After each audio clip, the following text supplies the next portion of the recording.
今日こちらにですね、Y さんを招待しております。Y さんはですね、小中高大学まで10年近く朝鮮学校の中におられた方です。気になったのは、朝鮮学校卒業したらどういう人生、どういう進路が待っているのかってことが気になっていて、Y さんの経験を聞いていきたいと思います。そしたら Y さん、よろしくお願いします。はい、お願いします。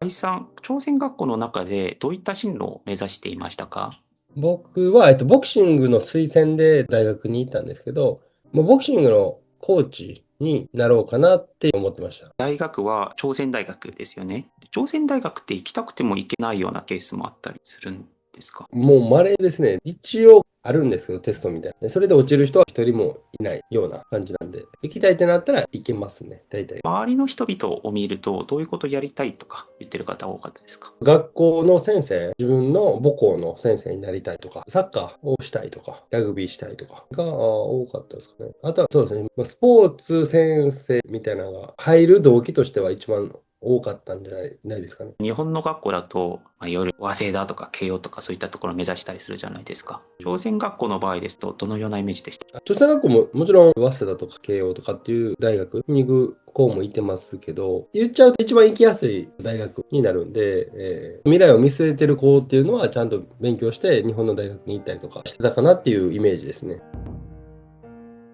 で、次の質問としては、周りの友達とかは、どのような進路になったのか。僕の親友で言うと、大学卒業して、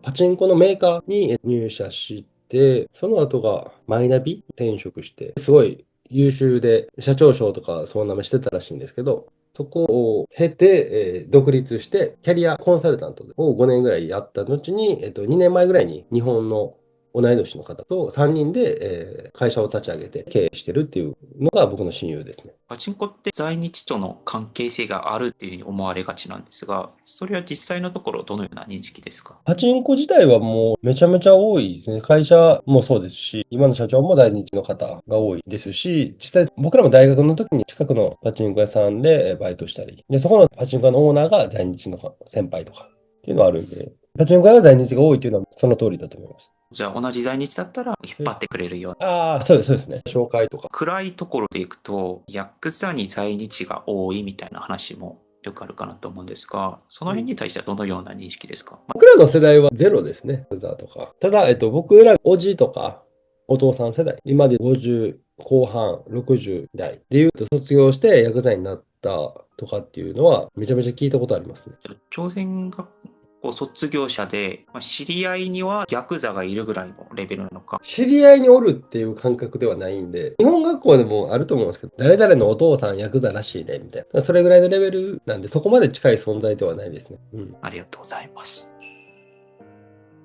次の質問がですね、朝鮮学校を卒業されましたが、日本学校とか韓国学校、民団の学校の方が良かったんじゃないかなと思ったりしたことはありますか？よかったなは、正直あんまりなくって、僕自身は。つながりとか、誰かが困ってるってなったらみんな助けるんですよ。ね、自分自身がしんどかったとしても助ける。最近でも僕の友人が焼肉屋を開店したってなったら、みんな集まってくる。そこでお祝いがずっと続く。で、同窓会みたいになっていく。そういうつながりがずっとあるんで、僕はすごい良かったなって思うんですよね。だから本当は自分の子供とかも行かせたいんですけど、朝鮮学校に。今、現状が変わっちゃったんで、悲しいなっていう感じなんですね。日本に対して良くない教育が当時一番あったかもしれないけど、別に日本が嫌いとかなわけでもないし、日本社会の一員として普通に働かれてるイメージですね。はい。ありが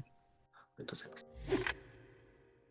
次の質問として、Y さんは実際どのような今仕事をされているのか、ボクシングっていう夢がどう変わっていったのか。だいぶ変わったんですけど、今は会社経営をしてて5年になるんですけど、営業の会社をやっています。それこそ今年から日本の農業問題をどうにかしたいなっていうので、米の卸売、小売りっていうのをしています。その卸売小売の話、もう少し詳しく教えてください。日本の農家さんが JA に売る。JA がいろいろ業者を挟みながらスーパーだったりとか小売りをしていくっていう中で、農家さんに対する米の対価がもうあまりにも安すぎる。継続的に農業をやっていけないみたいな話を聞いた。僕らは JA よりも高く購入させていただいて、飲食のお客さんなんですよ。そのお客さんたちに、卸売り。利益はだいぶ低いんですけど、うち自体。これをすることによって、美味しいお米がお店で食べれるっていうのもありますし、農家さんも JA に出荷するよりも高く買い取ってもらえるんで、少しは助かるかなって今期から今チャレンジしてるところなんです。普通に日本社会の一員として活動されてるイメージですね。そうですね。ボクシングから今の仕事まではどういったことがありましたか？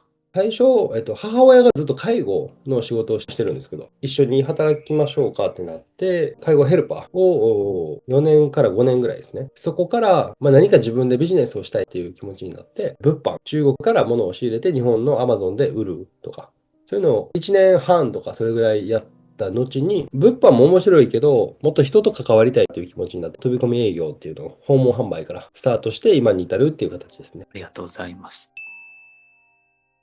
で、次の質問が、日本社会でどのような人生を夢見ているのか。会社をやってるんですけど、会社の理念が、与えるの連鎖を起こす。みんなが誰かのために少しでも自分が持ってるもので誰かを助けるがこう連鎖していけば社会って良くなるんじゃないのって思ってるんで、会社自体を大きくしていく、広げていく中で少しでもそういう社会につながることっていうのが夢でありますね。個人的に言うと、ルーツが朝鮮なんで、朝鮮と日本をつなぐような仕事、貿易で何か物をこう商売するでもいいですし、何かしらの仕事はもうちょっと余裕が出てきたらやっていきたいなっていう夢ではありますね。今後も日本でずっと住んでいきたいっていうイメージですか？そうですね。ちなみに今、韓国語は自由に話せられる感じですか？いや、もう韓国語も正直大学卒業した後使わないんで、どんどんこう忘れちゃう。大阪だったらコリアンタウン鶴橋に行った時に、韓国から最近来た、例えば韓国料理屋さんの主にとかと話しても、わからない、話せないっていう状態なんで、使わんかったらやっぱ忘れてきますね。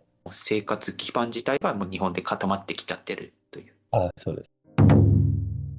で、最後の質問なんですけれども、今回3回のインタビューを応じていただいて、リスクっていうのがあるのかなと思っています。敏感な話題だったりするのかなと思うんですけれども、どういった心境でこのインタビューに応じてくださったのか。なんですかね、事実を当事者から聞く。それを聞いた上でどう判断するかっていうのは個人の自由だと思うんで、その一助になればいいなっていう気持ち。僕自身が、おじいちゃんがもう亡くなったんですけど、戦争を経験したとか、在日の一世の当事者の気持ちとか考え方が聞けなかったのが、すごい心残りであって、今僕まだ36歳ですけど、20年前とかの学校生活が誰かの役に立つんだったらいいなって思ったんで、そういう気持ちでインタビューに応じました。ありがとうございます。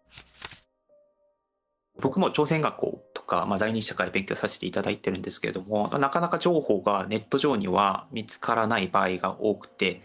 SNS でいろいろ調べていたところ、こうやって Y さんと縁があって、取材させていただきました。今日のこの動画、前回の動画もそうなんですけれども、どう解釈するか、これ本当かなとか、それ違うと思うよという気持ちで見ても良いかなというふうに思っていて、ただ単に Y さんがこういった経験されていて、こういった見解を持っているってことをお伝えできればいいかなと思って、このような動画を撮りました。これからもいろんなことを勉強させていただきたいと思っております。本日の動画は以上とします。Y さん、取材応じていただきありがとうございました。ありがとうございます。